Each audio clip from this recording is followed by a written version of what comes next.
Ilan sa 51 inaresto sa araw ng SONA. Iniimbestiga na kung konektado sa marahas na rally noong September 21 ng nakalipas na taon. Detalye naman mula kay Jel Parosa, RH52 Nel. Good morning.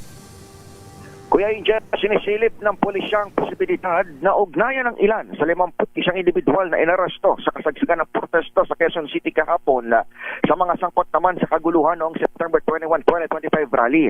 Ayon kay NCRPO Director, Police Major General Anthony Aberin, nakakuha ang pulisya ng mga larawan at pagkakakilanlan ng mga inaresto upang ikumpara sa mga individual na nasangkot sa marahas na insidente noong nakarang taon.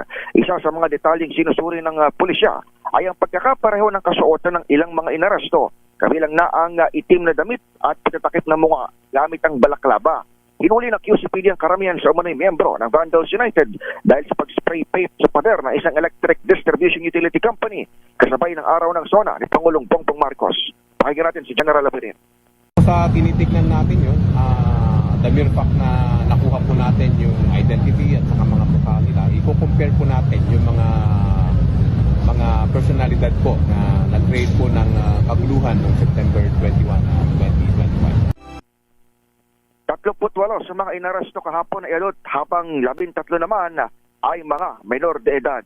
Ako si Edniel Parosa, nag-uulat para sa DZRH. Una sa Pilipinas, una sa Pilipino. Maraming salamat, Edniel.